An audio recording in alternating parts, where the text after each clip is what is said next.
As I said, we are a democratic country. We went into elections in August last year.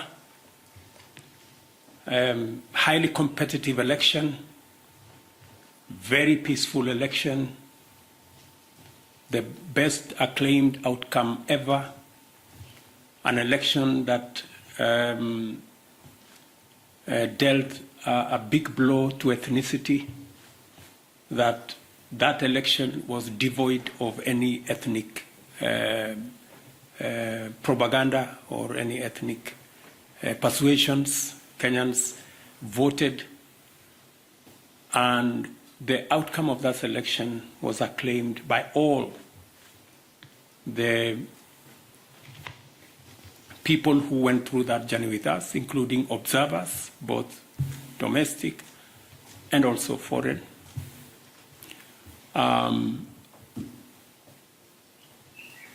Subsequently, somehow the opposition,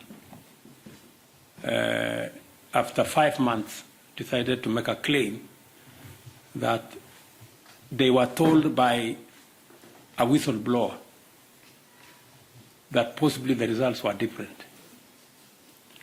They haven't been good enough to tell us who the whistleblower is and how they arrived at a different set of results than one that were released by our Independent Electoral and Boundaries Commission.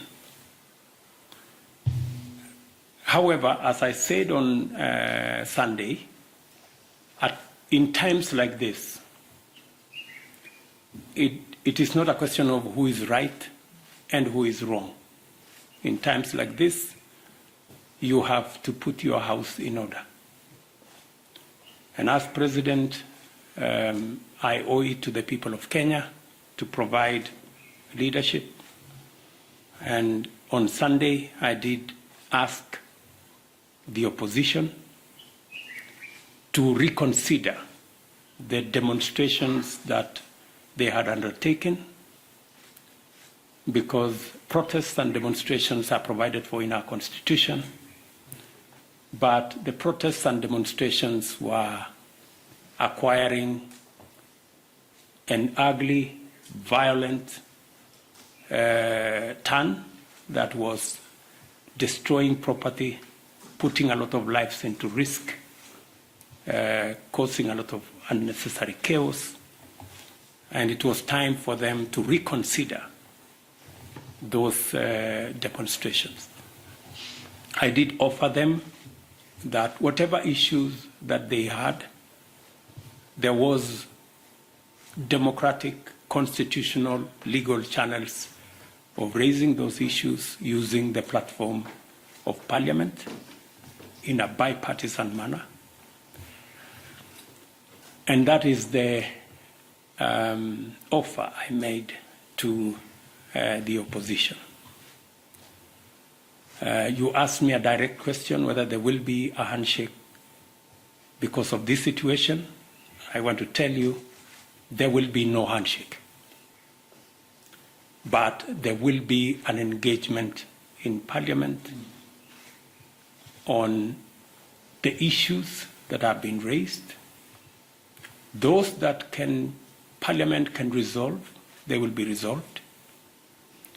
And when I say there will be no handshake, I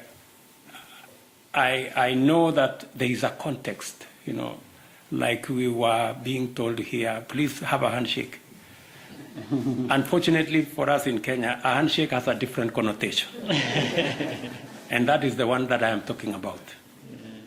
The handshake that brings the opposition and government into some conundrum and a mongrel and an outfit that is undemocratic, unconstitutional, and illegal. We are a democracy. And in a democracy, it is underpinned by a system of checks and balances. We're all aware of the challenges around our region. And again, let me commend President Kagame's and Rwanda's understanding of the issues in Eastern DRC and their contribution to EAC as we manage the situation in DRC and providing leadership and making sure that the people of DRC who have had challenges for many years can one more time have peace and they can concentrate on building their nation. Again, we appreciate the understanding and the contribution of Rwanda in the EAC framework for us to be able to move forward. Same thing in Ethiopia, same situation in Sudan, and same situation in South Sudan, that we need the invaluable contribution and support of Rwanda in helping us sort out our neighborhood.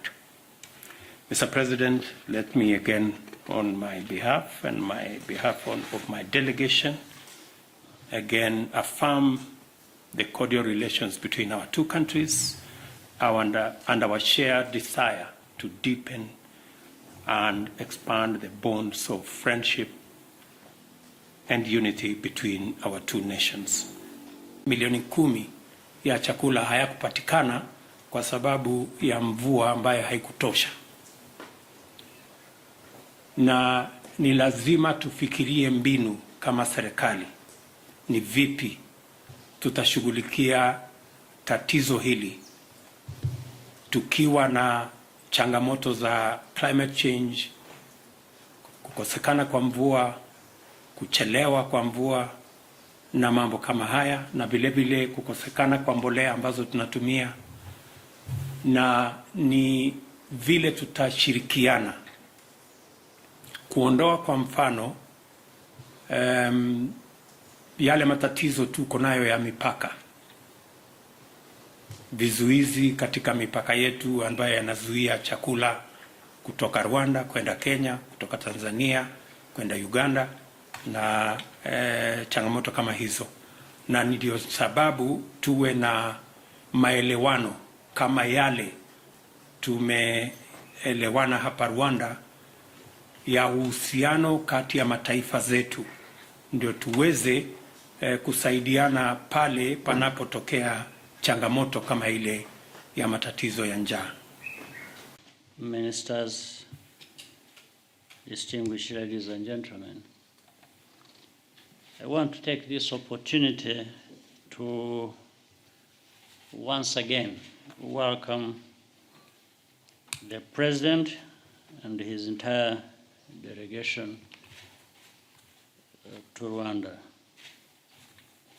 Over the years, Rwanda and Kenya have built strong relations. Today's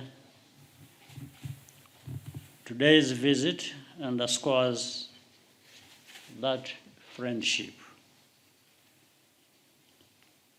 The President and I had productive discussions. We've just witnessed the signing of agreements in key sectors such as ICT, health, education, youth, and agriculture. These new areas of cooperation will bring us even closer together. We are very happy that Rwanda is home to a large and vibrant Kenyan community. We are grateful for their contributions to our development.